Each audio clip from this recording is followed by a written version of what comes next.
Halo, berjumpa lagi di dunia novel. Kali ini kita akan melanjutkan alur novel. Volume 10, Martial God Asura. Selamat menyaksikan. Bab 5661 hampir saja. Senior, apa yang aku bohongi padamu? Tanya Chu Feng. Tes saya sudah memiliki hasil tes. Anda adalah keturunan dari Chu Xuan, kata Xia Xingchen. Senior, apakah kamu tidak akurat dalam tes ini? Chu Feng tampak sedih. Karena dia tidak mengakuinya di awal, dia seharusnya tidak mengakuinya sampai akhir. Lagi pula, Chu Feng juga tidak mengenal Xia Xingchen. Jika dia benar-benar musuh ayahnya, apa yang akan dia lakukan jika dia menyerangnya ketika dia pulih? Dan menurut pengalaman Chu Feng, Xia Xingchen mungkin membuatnya takut. Dia tidak menguji sama sekali. Dan melihat Chu Feng seperti ini, senyum di wajah Xia Xingchen berubah. Haha, bercanda, tidak apa-apa, cukup bagus. Aku tidak takut padaku. Karena kamu benar-benar tidak mengenal Chu Xuan, maka kita bisa bekerja sama. Melihat apa yang dikatakan Xia Xingchen, Chu Feng juga menghela nafas lega. Wanita ini benar-benar licik, tapi untungnya Chu Feng bukan kubis kecil, jadi dia tidak tertipu olehnya. Ayo, aku akan memandumu. Setelah itu, Xia Xingchen benar-benar memandu rute menuju Chu Feng. Menurut bimbingannya, segera dia membawa Chu Feng ke hutan batu, di mana ada sebuah batu yang tidak mencolok pada pandangan pertama. Tetapi jika Anda perhatikan dengan teliti, Anda dapat menemukan bahwa itu juga merupakan formasi teleportasi. Aku menemukan formasi teleportasi ini secara tidak sengaja. Aku satu-satunya yang tahu tentang seluruh sekte surgawi, kata Xia Xingchen dengan bangga. Senior, buka, kata Chu Feng. Hantu kecil, tidak bisakah kamu melihat bahwa aku terlalu lemah sekarang? Kamu datang untuk membukanya, jangan berpura-pura. Kamu telah memasuki istana batu.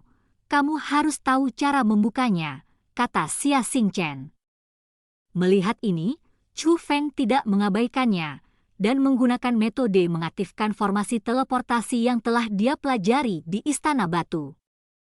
Dan metode ini sangat efektif di sini. Ditutupi oleh kekuatan teleportasi, Chu Feng dan Xia Xingchen datang ke formasi teleportasi di istana batu.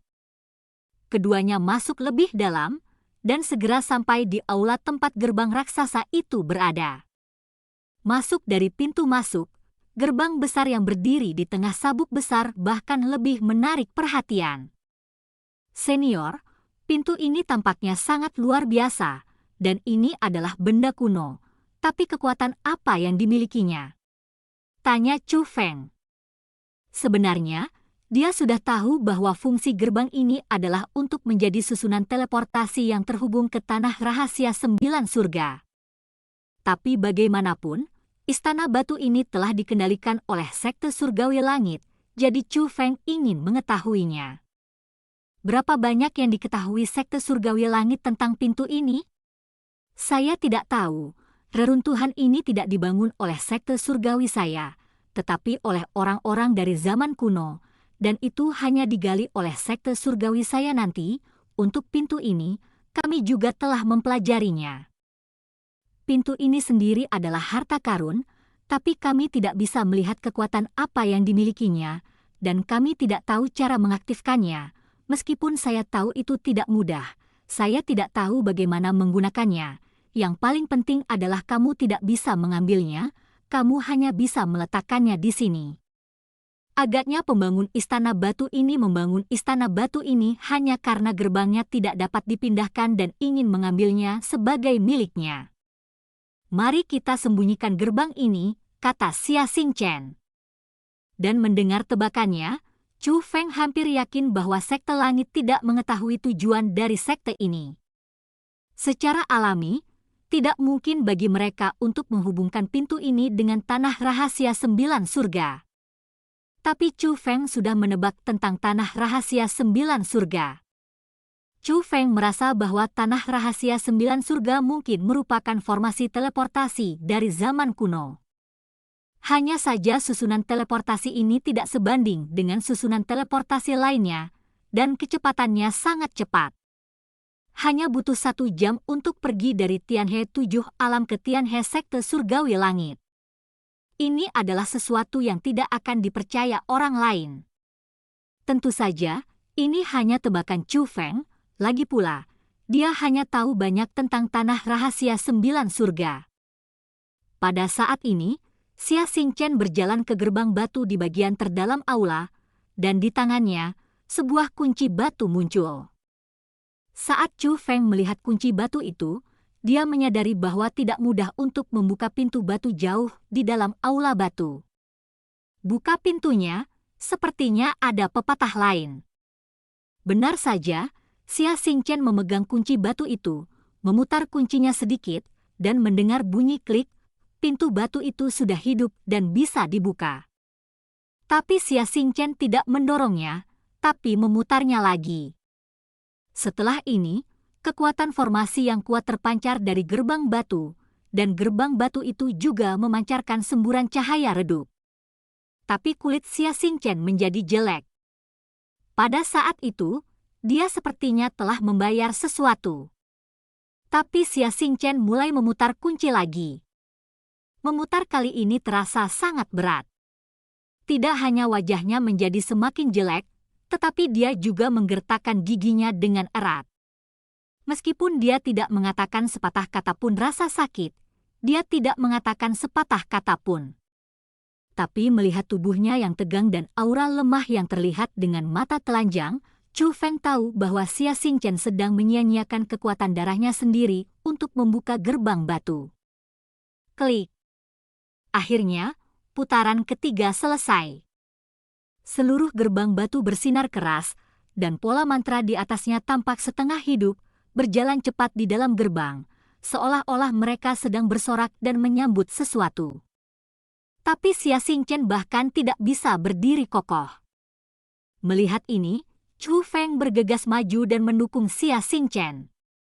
"Senior, bagaimana keadaanmu?" "Yo, kamu benar-benar peduli pada orang lain." Wajah Xia Xingchen sepucat kertas saat ini, dan mulutnya tidak berdarah sama sekali, tapi dia tersenyum saat melihat Chu Feng. Wanita ini, riang, adalah tipe yang sama sekali tidak munafik, tapi kepribadiannya cukup menyenangkan. "Senior, terima kasih banyak," kata Chu Feng. "Terima kasih, sebenarnya, saya datang ke sini untuk formasi di Istana Batu ini, bahkan jika kamu tidak bekerja sama denganku, aku akan datang untuk membukanya. Aku baru saja membawamu masuk, bocah nakal, kamu telah banyak menderita," kata Xia Xingchen. Tapi Chu Feng tahu bahwa Xia Xingchen sebenarnya berbohong, dan bantuannya untuk Chu Feng bukan hanya setetes di jalan. Kuncinya diputar 3 kali. Pertama kali diputar, pintunya sudah terbuka, dan seseorang melangkah ke aula di belakang gerbang batu. Kedua kalinya dia memicu formasi di dalam pintu. Tapi itu adalah putaran ketiga dari kunci yang membuatnya begitu lemah. Dan pada saat itulah yang memicu apa yang disebut ide meditasi abadi. Xia Xingchen membayar mahal untuk membantu Chu Feng. Tetapi meskipun Chu Feng mengetahuinya di dalam hatinya, dia tidak mengatakan apa-apa, tetapi mengeluarkan pil dan menyerahkannya kepada Xia Xingchen. "Senior, mengambil ini akan menghilangkan darahmu yang rusak." Chu Feng menyerahkan ramuan itu kepada Xia Xingchen. Xia Xingchen mengambil ramuan itu, melihat nilai ramuan itu, dan ekspresinya tidak bisa tidak berubah. "Tinggalkan aku sendiri, masuk dan lihatlah. Tapi kamu mungkin kecewa, karena meditasi abadi sulit untuk dipahami," kata Xia Xingchen. Chu Feng tersenyum, tidak berbicara lagi, tetapi mendorong membuka pintu batu.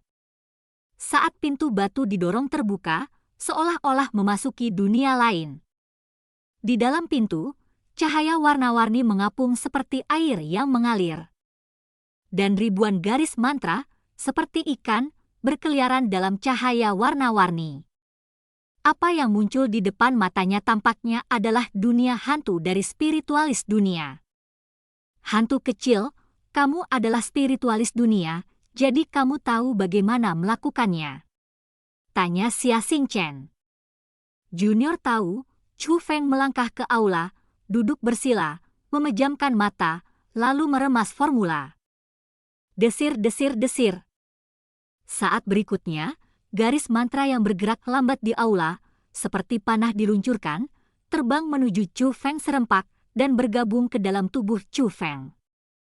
Melihat pemandangan ini, Xia Xingchen yang semula ingin menyembuhkan lukanya tiba-tiba melebarkan mata indahnya, bahkan sedikit membuka bibir merahnya. Itu bukan pertama kalinya dia datang ke sini, juga bukan pertama kalinya dia melihat pemandangan di kuil. Tapi itu adalah pertama kalinya dia melihat pemandangan seperti itu sebelumnya.